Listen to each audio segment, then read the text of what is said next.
Bismillahirrahmanirrahim. Assalamu alaikum. I hope all of you are fine and healthy. Today we shall discuss about data distribution strategies, which is in the chapter number 3. So open page number 56 from your book. आजकल जो most of the organisations हैं वो basically use कर रहे हैं distributed computer networks को, यानी कि एक ब्रांच है उसने अगर अपना सॉफ्टवेयर बनवाना है तो बेसिकली है क्या कि उसके कोई मेन ब्रांच होगी ऑब्वियसली, ठीक है, और मेन ब्रांच के फर्दर सब ब्रांचेस होंगे डिफरेंट सिटीज़ में, डिफरेंट कंट्रीज़ में। Means they are physically located at different location, geographical locations उनकी डिफरेंट होंगी। तो फिर इसकी वजह से उन्हें क्या चाहिए कि एक डिस्ट्रीब्यूटेड ऑब्वियसली वो सारे डिस्ट्रीब्यूट हुए हैं तो उसमें उनको चाहिए होगा कि वो ऐसी साइट या ऐसी नोड्स के ऊपर डाटा को सेव करवाएं जो कि फ़िज़िकली डिफरेंट लोकेशंस के ऊपर लोकेटेड हैं, ठीक है, और उनमें से हम लोग डाटा को एक्सेस करें। और इसकी वजह से हमें यूजुअली प्रॉब्लम आ जाती है फ़िज़िकल डाटाबेस डिज़ाइन को सिलेक्ट करते हुए या फ़िज़िकल डाटाबेस डिज़ाइन बनाते हुए। सो डाटाबेस डिस्ट्रीब्यूशन स्ट्रेटजी का थोड़ा सा सिनेरियो उसने बयान किया है। उसके बाद उसने टाइप्स बताई हैं कि किस किस तरह से हम लोग डाटा डिस्ट्रीब्यूशन स्ट्रेटजीज अप्लाई कर सकते हैं। फर्स्ट इज़ अ सेंट्रलाइज्ड, उसके बाद है पार्टीशन, इसके बाद fourth one is the replicated and last one is the hybrid. अब देखते हैं कि वन बाय वन इनमें क्या एक्सप्लेनेशन गिवन है बुक में। तो सेंट्रलाइज की बात की जाए तो इसमें क्या होता है कि हम सारा डाटा एक सिंगल लोकेशन के ऊपर सेव कर देते हैं, ठीक है। All data is located at a single site, एक साइट के ऊपर हमने डाटा को सेव करवा दिया। इसमें यह होगा कि हमारे लिए ईजी होगा, जो भी डाटा है वो एक ही जगह पे पड़ा होगा, ठीक है, और हम लोग उससे ईजीली कम्युनिकेशन भी कर सकते हैं। लेकिन इसमें यह होगा कि जो रिमोट साइट्स हैं उनके लिए एक ही साइट पे आके डाटा को एक्सेस करना मुश्किल हो जाएगा, ठीक हो गया। Data stored at remote sites are is not accessible readily. तो इस तरह से ये जो रिमोट साइट पे डाटा होगा वो हमारे पास ज़ाहिर है ऑब्वियसली वो एक ही साइट पे पड़ा हुआ है, तो वो अलग अलग जो साइट्स हैं वो उस डाटा को इजीली एक्सेसिबल नहीं, रेडीली एक्सेसिबल नहीं कर सकती, ठीक है। उसके बाद बात करते हैं डाटा कम्युनिकेशन कॉस्ट। इसमें कॉस्ट भी इंक्रीज़ हो जाती है, हाई हो जाती है। इसके बाद ये क्या होता है कि टोटली डिपेंड करता है एक स्पेसिफिक साइट के ऊपर, जिस साइट के ऊपर हमने डाटा रिक्वायर होता है, ठीक है।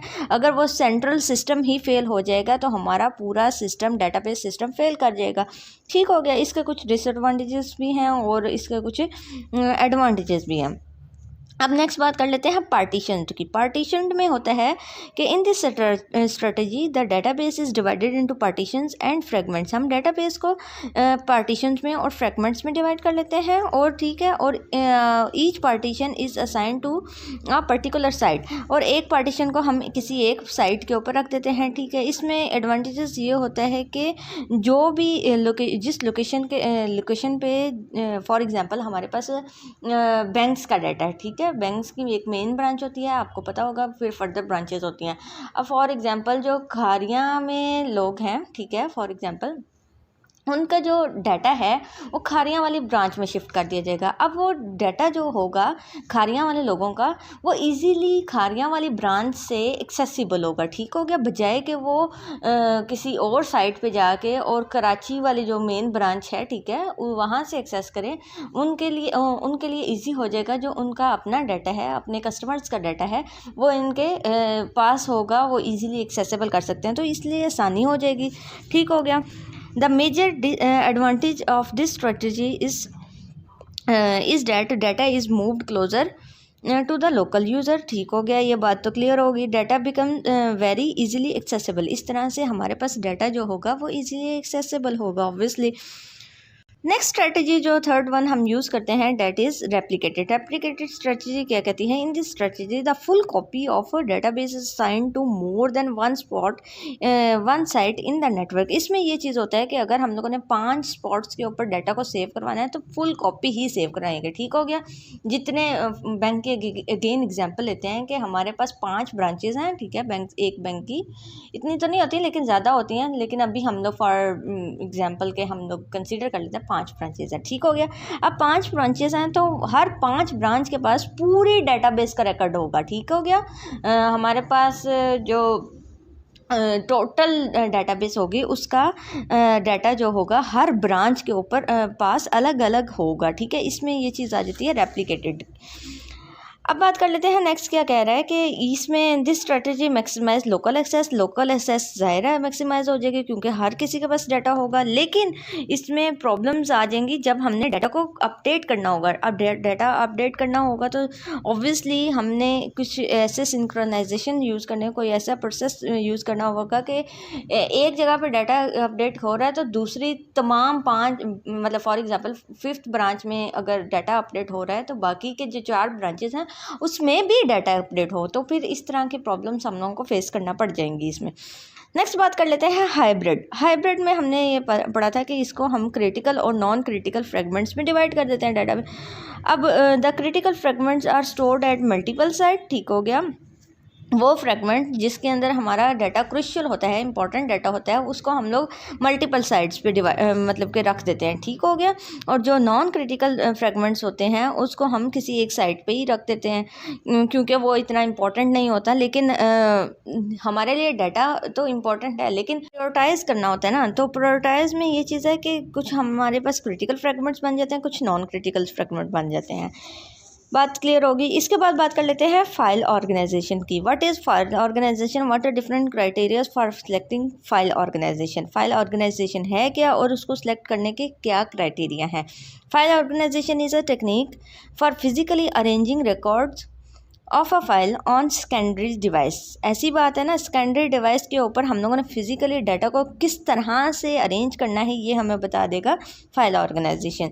The system designer must recognize several constraint for selecting a file organisation.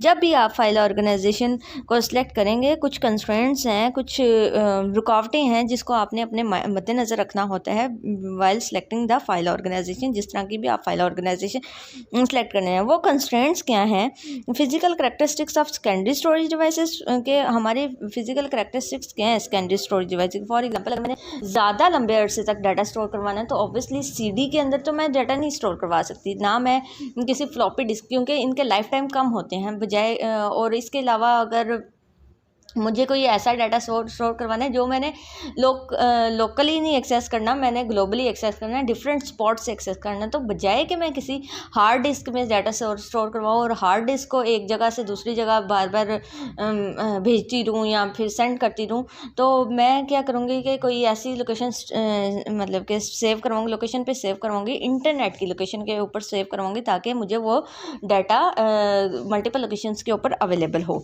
अब बात कर लेते हैं नेक्स्ट क्या है, available operating system and file management software. ये भी बहुत अहम किरदार अदा करते हैं कि हमने किस ऑपरेटिंग सिस्टम के ऊपर फाइल ऑर्गेनाइजेशन हमने कौन से डेटाबेस चलानी है, ठीक हो गया। अगर हम लोगों ने कोई विंडोज़ ऑपरेटिंग सिस्टम के लिए यूज़ करना है तो उसके लिए डिफरेंट हम लोगों ने फाइल ऑर्गेनाइजेशन चूज़ करनी होगी, ठीक है। अगर हम लोगों ने iOS ऑपरेटिंग सिस्टम के लिए यूज़ करना है तो उसके लिए अलग हो जाएगा। नेक्स्ट बात कर लेते हैं user requirement for storing and accessing data. Users की क्या रिक्वायरमेंट्स हैं, उनके डाटा हमने जो स्टोर करवाना है उसकी क्या, उसके लिहाज यूज़र्स के लिहाज से भी हमने देखना होता है कि यूज़र्स की क्या रिक्वायरमेंट है फाइल ऑर्गेनाइजेशन को चूज़ करते हुए। अब बात कर लेते हैं कुछ क्राइटेरिया उसने बताए हैं। जब आप सेलेक्ट करे होगे तो आप कौन से क्राइटेरियाज को मद्देनज़र रखते हैं। लास्ट टाइम हमने कंस्ट्रेंट्स पढ़ी, ठीक है, और अब हम क्राइटेरियाज की बात कर सकते हैं, ठीक हो गया। The criteria for selecting the file organization is as follows. Fast access for data retrieval. Obviously हमारा फास्ट एक्सेस होगा तो हमारे यूज़र्स सेटिस्फाई होंगे ना। ज़्यादा यूज़र्स को क्या होता है कि हमारा डाटा ही नहीं वापस आ रहा, डाटा रिट्रीव ही नहीं किया जा रहा टाइम से, एक मिनट 2 मिनट उसको यूज़र को वेट करना पड़ा, तो दैट इज़ नॉट अ मतलब कि ये अच्छी बात तो नहीं है कि यूज़र को वेट करना पड़ा और हमारी इस तरह से रेपुटेशन भी ख़राब होगी और हम लोगों को वो यूज़ भी नहीं कर सकते एफिशिएंटली उसको। High throughput for accessing transaction. Throughput for processing transaction का क्या मतलब है कि हमारी यानी कि ज़्यादा प्रोसेसिंग ट्रांजैक्शन होनी चाहिए, ठीक हो गया। जो अमाउंट है उसका ज़्यादा होना चाहिए ट्रांजैक्शंस का कि एक टाइम पे। नेक्स्ट बात कर लेते हैं efficient use of storage space. Obviously हमारा ये नहीं होना चाहिए कि ज़्यादा स्टोरेज ले रहा हो, ठीक है, या फिर बहुत कम ले रहा हो, ठीक है, एक एफिशिएंट यूज़ होना चाहिए स्टोरेज स्पेस का। नेक्स्ट बात कर लेते हैं प्रोटेक्शन फ्रॉम फेलियर और डाटा लॉस। इस तरह का भी कोई मैकेनिज़्म होना चाहिए, कोई क्राइटेरिया होना चाहिए कि हम लोग फेलियर और डाटा लॉस को किस तरह से प्रोटेक्ट करेंगे, कैसे डाटा को हम लोग सेव करेंगे अपना। ठीक हो गया। नेक्स्ट बात कर लेते हैं minimizing need of data reorganization जो हमारे बार बार रीऑर्गेनाइज करते हैं डाटा को, उसको भी हम लोग मिनिमाइज़ करें, उसको भी बार बार रीऑर्गेनाइज ना करें, क्योंकि इससे चांसेस होते हैं हमारे डाटा लॉस के। नेक्स्ट बात कर लेते हैं हमारे पास सिक्योरिटी फ्रॉम अनऑथराइज्ड यूज़। ये बहुत इंपॉर्टेंट कंसेप्ट है कि हमारा कोई डाटा ऐसे लूप होल्स ना हो, हम जब भी डाटाबेस को डिज़ाइन करें, ठीक है, कि वो किसी अनऑथराइज्ड यूज़र के पास चले जाए, तो that is not a good thing. तो इसमें मेन चीज़ ये है कि आप लोग ये कंसीडर करो कि सेफ्टी है डाटा की, जहाँ पे भी आप लोग फाइल ऑर्गेनाइजेशन में डाटा को ऑर्गेनाइज कर रहे हैं। हम लास्ट स्टेप पे आ जाते हैं इम्प्लीमेंटेशन पे, ठीक है। अब जो हमारा लास्ट फेज़ था डाटाबेस डिज़ाइन प्रोसेस का, डेट वाज द इम्प्लीमेंटेशन। तो इसके ऊपर भी थोड़ा सा एक्सप्लेनेशन दी हुई है, तो रीड करते हैं। Briefly describe the implementation phase of database development process. अब इम्प्लीमेंटेशन फेज को हमने कुछ थोड़ा सा डिस्क्राइब करना है, तो वो कैसे करेंगे, जब भी आप डेटाबेस डेवलप कर लेंगे तो लास्ट स्टेप होगा हमारा इम्प्लीमेंटेशन का। इम्प्लीमेंटेशन में ये होगा कि हमने जो भी डेटाबेस डिज़ाइन की है, ठीक है, और डेवलप की है, उसको हमने इंस्टॉल कर देना है, ठीक है, यूज़र्स के कंप्यूटर पे, यूज़र्स के सर्वर्स के ऊपर हम लोगों ने उसको इंस्टॉल कर देना है, ताकि यूज़र उसको एग्जीक्यूट करे, उसको यूज़ करे। ठीक हो गया। अगर हम लोगों के पास कोई ऐसी डेटाबेस है जो इसको मल्टीपल लोकेशंस के ऊपर हमने एक्सेस करना है, तो उसको लाजमी तौर पे नेटवर्क हार्डवेयर के ऊपर, उसके लिए कोई नेटवर्क हार्डवेयर चाहिए होगा, ठीक है, क्योंकि ताकि मल्टीपल साइट्स पे हम लोग उस डाटा को, उस डेटाबेस को एक्सेस कर सकें। ठीक हो गया। The database system is implemented after it has been designed and developed. जब भी हमने डिज़ाइन और डेवलप कर देना है, उसको इम्प्लीमेंट करना है। इम्प्लीमेंट करने के लिए आपने क्या करना है, the database system installed and executed for user. Obviously, ठीक है, जब आपने डेवलपमेंट सारी कंप्लीट कर लिया है, तो अब यूज़र की तरफ वो लेके आ जाना है सिस्टम, कि यूज़र उसको यूज़ करे। द इम्प्लीमेंटेशन में require particular type of computer such as server. ज़ाहिर है किसी सर्वर के ऊपर, किसी कंप्यूटर के ऊपर ही आप लोग इंस्टॉल करोगे, ठीक है, अपने सिस्टम जो भी आपने डेवलपमेंट की होगी, ठीक होगी, जो भी डेटाबेस बनाई होगी, किसी कंप्यूटर के ऊपर, किसी सर्वर के ऊपर ही इंस्टॉल की जाएगी। It may also require network hardware. Network hardware किस केस में चाहिए होगा, अगर हम लोगों ने डेटाबेस को भी एक्सेस करना है मल्टीपल लोकेशन के ऊपर से। ठीक हो गया।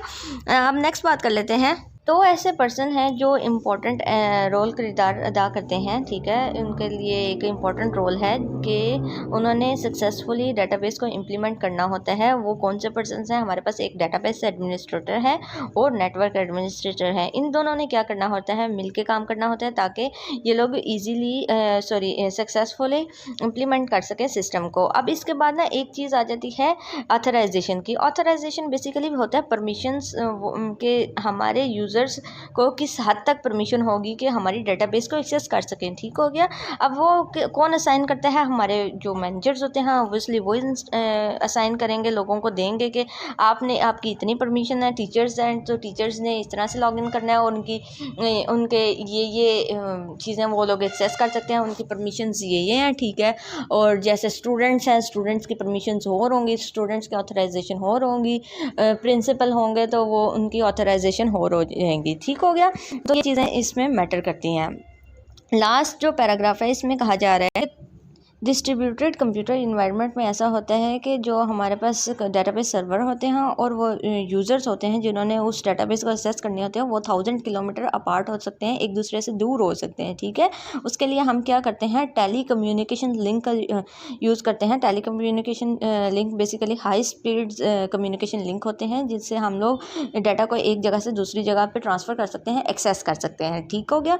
तो हमारे पास फिर नेक्स्ट बताया जा रहा है कि एक्सपेंसिव टेलीकम्युनिकेशन लिंक हमें रिक्वायर होते हैं ताकि हम लोग ये काम परफॉर्म कर सकें। इसमें बात कर लेते हैं नादरा और जो क्विक इन्फो ये 2 एग्जांपल्स हैं इस तरह के डाटाबेस को डिज़ाइन करने के लिए, इस तरह के डाटाबेस को इम्प्लीमेंट करने के लिए।